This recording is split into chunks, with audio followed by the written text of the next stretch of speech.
if part of the underlying model, at least today, and maybe it needs to shift, maybe the answer is it needs to shift away from advertising. If you believe that this is the one part of your business where you will be beholden to those who have this view, what do you do? F-Y. G-F-Y. What could that stand for? Gutfeld's frickin' yummy? But he's got a point. How insane is it that companies are trying to blackmail the world's richest man with money? That's like extorting Jerry Nadler with salad. Or blackmailing sports fans by threatening to cancel PBS. The fact is, Musk may be the last man standing between real freedom of speech and the suffocating block of the censorship industrial complex, which is made up of government, media, and tech forces. He realizes that advertisers have no spine and can be easily cowed by special interest groups in cahoots with political allies. If you don't believe me, I got 2 words for you. Tucker Carlson. Woohoo. Wow. Wow. Look at that, huh? Hey there, guys. Welcome to the channel. So, yeah, that was absolutely awesome. No one was ready for what Gutfeld has to say. Usually, no one's ready for it. The co-hosts were stunned. People at home were stunned. And the studio audience, man, was absolutely silent. The guy running the applause button was probably stunned as well. And I don't think it's that those people didn't think it was funny.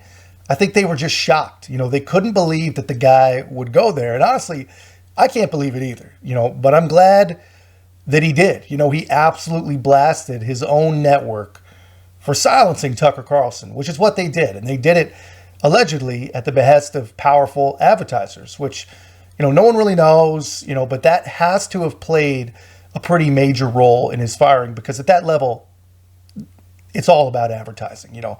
And allegedly, like I said, there was a group of advertisers that were leaving Fox over what they say was Tucker's populist message. Maybe it was too racy for them. I don't know.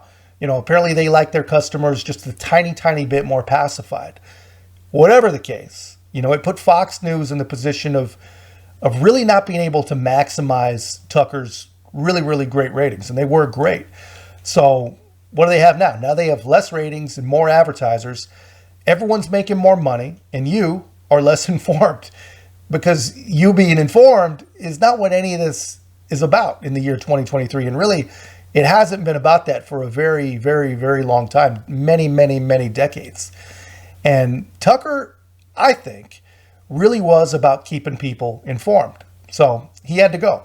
You know, just like the last guy who actually cared about the truth. But if there is a silver lining in any of this, you know, maybe now some good forces can actually align. What do you think? I certainly support Trump, I'll tell you that. And I can tell you, I mean, I've always agreed with Trump's policies, always. And I lost friends over it. And I've never really actively supported anybody, because it's not my job to actively support people. I watch, you know, I like to watch. But I'm a voyeur. Yeah. But I became an active Trump supporter when they raided Mar-a-Lago last summer, the summer of 2022. That can't stand. No, that can't. And that was something. Agree with Trump on a lot. But even if I disagreed with Trump on a lot, I'd still be a Trump supporter, because you cannot allow that. You cannot allow the regime, the president of the United States, to use the Justice Department to knock the front runner out of the race. You can't do that. No, you can't do that. So it's bigger than Trump. It's bigger than Biden. It's a question of, you know, do you want to live in a free country with a functioning justice system? You know? That's exactly and right. So I'm voting for Trump. And if they convict him, I will send him the max donations, and I will lead protests. That's how I feel. That's how I feel. Because, and by the way, if I thought that he had committed some real crime, I wouldn't feel that way, but he didn't. He and Biden are both found with classified documents at home, along with every other former high-level federal official in history. But only Trump is indicted? Like, tell me how that works. Oh, shut up. Yeah, so you guys see that. And the guy makes great points. And now he's out there in the open supporting Trump, something he probably could never have done while he was working at Fox News, which honestly, that's not the only thing that Tucker can now do that he's not at Fox News. The guy's free.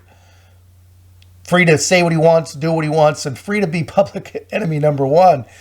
The mainstream liberal establishment, they've basically made him the embodiment of far-right populism. Whether you think he is or isn't, that's what they believe. And really, right-wing populist is probably the most offensive thing you can be in the year 2023.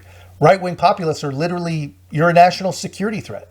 They are viewed as national security threats, while fighting age males from the Middle East streaming across the southern border, now that's not a concern. Transformation of great American cities, once great American cities, into literal, actual war zones of crime. Now they're not worried about that. That's all part of the plan. But give them a right-wing, freedom-loving populist, and that is someone worthy of being basically completely destroyed. All in the name of the preservation of this great democracy. You can't make that stuff up. But anyway, guys, that's just my take. Let me know your thoughts in the comments. And if you haven't already, like, comment, subscribe. Most importantly, share the channel. It really does help us to grow, and we really appreciate it. I'll see you in the next one.